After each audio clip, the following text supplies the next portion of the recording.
દેવું બહુ મોટી વાત છે, મેળવવું એક વાત છે, પણ એને સારે રસ્તે વાપરવું ને એ તો ઈશ્વરની કૃપા જોઈએ સાહેબ. પૈસો મળી જાય પણ એનો સદુપયોગ કરવો, આપવું. હવે એક જ વાત તમને કરી દઉં, મને એક વાત બહુ ગમે છે કે સંસ્કારને આવતાંય પેઢીયું લાગે અને સંસ્કારને જાતાંય પેઢીયું લાગે છે. સંસ્કાર કોઈ એવી ચીજ નથી કે રાતોરાત આવીને રાતોરાત વહી જાય. રૂપિયામાં બને લ્યો એવું દિયાચ મેં મને તમને લોટરીની ટિકિટ લાગે તો હું તમે વ્યારું ટાણે કરોડપતિ થઈ જાય અને બીજે જે શેર બજારમાં ડૂબી જાય તો પરમદી રોડપતિ પણ થઈ જાય. સંસ્કારમાં આવું નથી સાહેબ. રજવાડા હોયા જાય એનો અર્થ એવો નથી કે રાજાની હાઈલ બદલી જાય. સંસ્કારને આવતા પેઢીયું લાગે અને સંસ્કારને થોડો કિશોર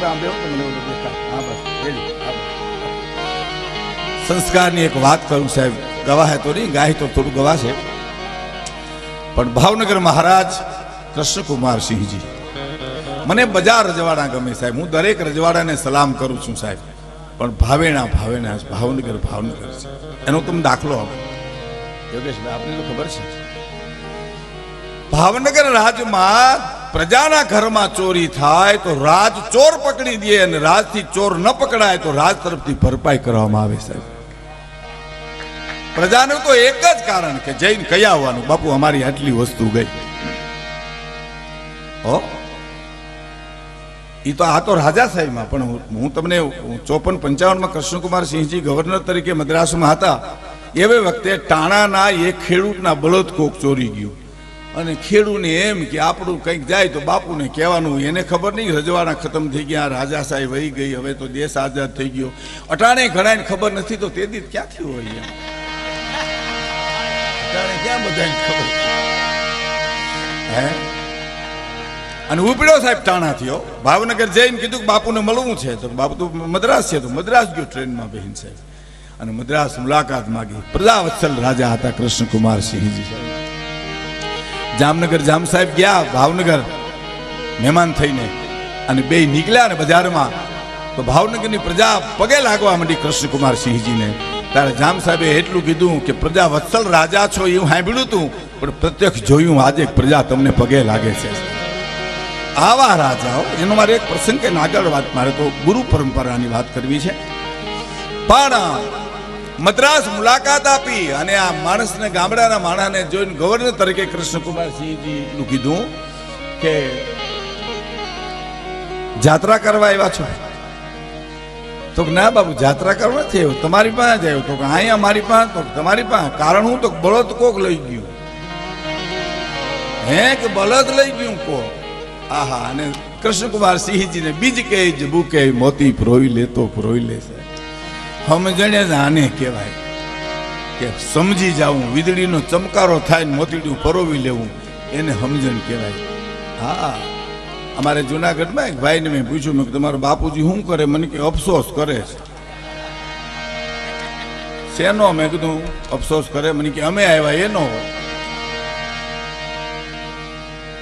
પછી વળી બનદી પછી એના બાપા મને મળ્યા. મેં દીકરા કેટલા? મને કે 3, પણ ટબા જેવા. મોટો શું કરે? તો કે ખેતી. ઈથી નાનો? મને કે બિન ખેતી કરે. ઈથી નાનો? મેં કીધું શું કરે? તો કે જે સામે મળે એનું કરે. હવે આખા ઘાણમાં દાજી ગયા હોય, ત્યાં ફરિયાદે ક્યાં કરવી છે? ઓલી તો સમજણ દે. સમજણ વિનાનું જીવવું, ભલે જીવો વરસ 1000, પણ સમજીને જીવો 2 ઘડી તો સમજો બેડો પાર.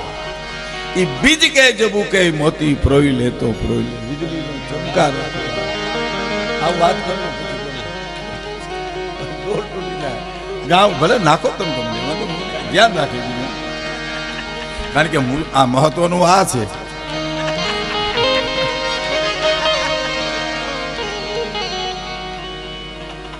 મારી પાસે આવ્યો તો આ બળદ લઈ ગયું કોક, આ બેહાડ્યું પાસે કૃષ્ણકુમાર સિંહજી સાહેબ. રાજા નતા, ગવર્નર હતા, તોય પાસે બેહાડીને કીધું કઈ લઈ ગયા? તો બપોરે ભાત આવ્યું ને ગામડાને માણસ માંડીને વાત કરી, ઘરના ભાત લેવા ને ભાત ખાધું ને જાડવાને છાંયે હૂતો, નીંદર આવીને ઉઠ્યો અને તો બળદ નહોતા. હા, કૃષ્ણકુમાર સિંહજી કે હૂતો તો લઈ ગયા? તો હા અમે જાગતા હતા ને બધું લઈ ગયા. પણ અહીંયા સુધી આવ્યો છો તો 5,000 રૂપિયા લેતો જા સાહેબ. 5 કરોડ થાય તે વખતે એ 5,000 રૂપિયા દીધા. આ રાજા, આ સંસ્કાર. એટલે મારે એમ કેવું છે કે એને 18 પાદર પહેલા દીધા, બરાબર. અને સરદાર વલ્લભભાઈ પટેલને ભાવનગર મહારાજ પૂછે છે કે એક થોડોક સમય આપશો. આટલા 18 પાદર દીધા પછી એનો વિવેક તો જો ગોહિલવાડ ધણીનો, કે થોડો સમય આપશો. કે આપ કયો એ સમય આપું તમને હું? તમારે સમય માગવાનો તો ના, મારે મહારાણીને પૂછવું છે કે આ રાજ મારા બાપનું છે, હું દઈ શકું, પણ એનો દાયજો આવ્યો છે, કર્યાવર આવ્યો છે, એનો હું માલિક નથી, મારે એને પૂછવું પડે. એટલે મહારાણીને પૂછવા માટે માણસ જઈને કીધું કે બાપુ એટલું કહેવરાયું છે કે તમારો દાયજો આવ્યો છે, એનું શું હમણાં સહી કરે એટલી વાર છે, દેશ આઝાદ થાય, ઉજવાડા ખતમ થાય. અને હું જે સંસ્કારની વાત કરું છું, આ સંસ્કાર આ કે મહારાજને કહી દો કે આખું રાજ જાતું હોય ને, આખો હાથી જાતો હોય ને, તો એ હાથી શણગાર હોતો દેવાય, શણગાર ઉતારવાનો ન હોય, એમાં મારું આપી દેવાનું હોય તમારે સાહેબ. આ સંસ્કાર છે કે સંસ્કાર અને સંપત્તિ એની બેયની જીવનમાં જરૂર છે, પણ ફેર એટલો છે કે સંસ્કાર હોય ને વેલા મોડી સંપત્તિ આવે, પણ સંપત્તિ હોય ને સંસ્કાર આવે એવું નથી. નો આવ્યા લંકામાં ઠેઠ સુધી નો આવ્યા. લ્યો, આખી હોનાની હતી, પેલી વાત. હવે બીજી વાત, સંપત્તિ કોકને છેતરી લઈ શકાય, સંસ્કાર કોઈને છેતરી ન લઈ શકાય. એ તો જીવવું પડે અને જીવવું પડે. ત્રીજી છેલ્લી વાત, તમામ મેળવેલી સંપત્તિ મૂકીને વયું જવું પડે. સંસ્કાર તો ભાતા તરીકે કાયમ આવે છે. આ જીવ જ્યાં જાય છે ત્યાં પૂર્તિ પરમાત્માનું રૂપ છે. કવિ દાદુભાઈની કવિતાની 2 કડી સાંભળ્યો સાહેબ કે તાર વિનાનો કે સંતૂરનો તોડી શકો, પણ મોરના ટવકાને એમ નો તોડી શકો. કવિતાની મજા જોઈજો સાહેબ. તાર વિનાનો કે સંતૂરનો તોડી શકો, તમે એને વાજિંત્રને બસુરું કરી શકો કદાચ, પણ કોયલ બોલતી હોય તો કાકરો મારો તો હાંબે વડલે જઈને બોલે, પણ બોલે સૂરમાં, કારણ કે કુદરતની સંપત્તિ છે, એને તમે બસુરી ન કરી શકો. મોરલાને તમે બસુરો ન કરી શકો. હે, તાર વિનાનો કે સંતૂરનો તોડી શકો, મોરના ટવકાને એમ નો તોડી શકો. કુદરતની સંપત્તિ છે સાહેબ. હે, લતા મંગેશકર ગાતા હોય તો ચોક્કસ એમ કહેવાય કે કોયલ જેવું ગળું છે, પણ કોયલ બોલતી હોય તો એમ ન કહેવાય કે લતા મંગેશકર જેવું ગળું છે. એની ઉપમા નથી સાહેબ.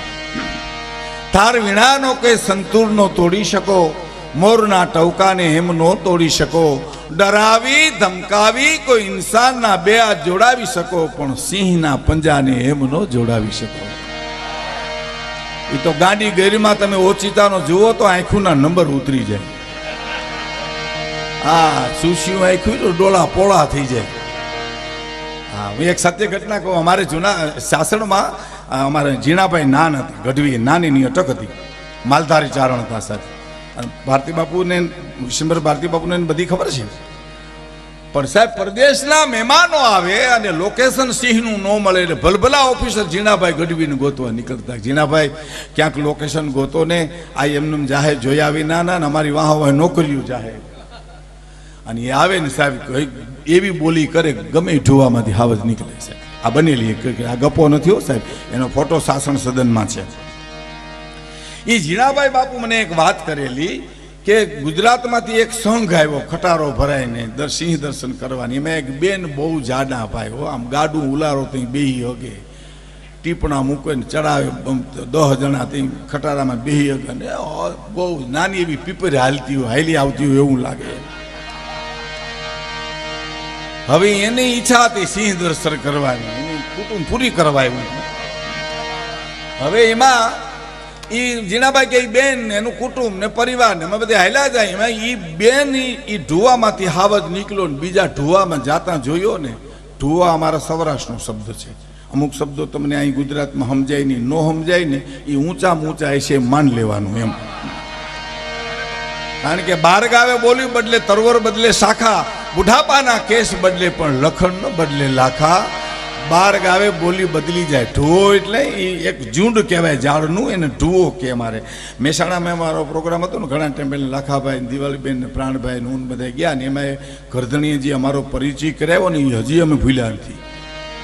હા, એ કે લાખાભાઈ ગઢવી અને એની ટોળકી ખૂબ મજા કરાવેલી. ટોળકી કરી અમને એની ટોળકી. બોલો પ્રાણભાઈ મને કે ટોળકી કોણ? મેં કીધું હું તમે દિવાર બેન. લાખાભાઈ આપણા હેડ. હા, અને પછી એવું કીધું કે નામચીન કલાકારો છે. આ નામચીન હું ખિસ્સા કાતરું છે? નામાંકિત નહીં, નામચીન કલાકારો. અને પછી મને કે કાળજાનો કોકડો કરજો. પેલો કાળજાનો કોકડો. મેં કીધું કાળજાનો કટકો તો હમણાં ગાયો લાખાભાઈ. મને કે કોઈ બીજો કોકડો કરો. તમારે કોઠિયાવાડમાં ઘણા કોકડા હોય. આની પા હું કરવું અંતર ના હું ના. એટલે ભાષાની મજા છે. એટલે એક ડોવામાંથી બીજા ડોવામાં સિંહ ગયો. એ બેન જાડા હતા, એ જોઈ ગયા. હા, ને જીનાભાઈ કે અમારી કોઈની નજર હળી કાઢીને ખટારામાં ચડી ગયા. એ કોયડો હજી સુધી ઉકેલાણો નથી કે આ કેમ ચડી ગયા. એ ડરાવી ધમકાવી કોઈ ઇન્સાનના બે હાથ જોડાવી શકો, પણ સિંહના પંજાને એમ ન જોડાવી શકો. અને એક છેલ્લી કડી બહુ સરસ છે. શિખરો કંઈક સર કરો, કીર્તિ થંભ ખોડી શકો, પણ ગામના પાદરમાં એક પણ પાલિયો એમ ન ખોડી શકો. એમાં તો મરવું જ પડે. એમાં કોક મરે ને આપણા પાલિયા ન પૂજાય. એમાં તો આપણે જ મરવું પડે સાહેબ. અને અમારા બચુભાઈ વઢવાણ વાળા ઘણી વાર સમર્થ વાર્તાકાર, એને કોઈ કહેતું કે તમે બધા વીરરસની વાતો કરે ને અમને મરવી નાખ્યા. તો કે મરવી નાખ્યા એ જ જીવે, તમે તો બધા મરેલા છો. કેવડી મોટી વાત છે. મરવી નાખ્યા એ જ જીવે છે, બાકી તો મરેલા જ છે. જેમ હાક સુણીને દેશને ખાતર કોઈ બેન દીકરી જે લૂંટાતી હોય ને હળી કાઢીએ ને મોતને મીઠું કરી લે, એ જ જીવા કહેવાય ને. બાકી તો હું જીવા કહેવાય. હા, લાયક થવું હોય તો મહેનત કરવાની છે. બાકી ઉંમર લાયક તો ખાટલામાં પડ્યા થઈ જાવ તમે. હા, એમ કઈ પાંગીતે ખેંચવી ન પડે ખાટલાની. કહેવાનો મારો અર્થ કે સંસ્કાર અને સંપત્તિની જીવનમાં બેયની જરૂર છે. ફેર એટલો છે, સંસ્કાર હોય ને વેલે મળી સંપત્તિ આવે, સંપત્તિ હોય ને સંસ્કાર નો આવે. રામાયણની વાત છે. બીજું, સંપત્તિ કોકને છેતરી લઈ શકાય, સંસ્કાર કોઈને છેતરી ન લઈ શકાય. અને ત્રીજું છેલ્લી વાત કે તમામ સંપત્તિ મેળવીને મૂકીને વયું જવું પડે, સંસ્કાર ભાતા તરીકે કામ આવે છે. એમ મારે કહેવું છે. આ દેશ સંસ્કારનો દેશ છે.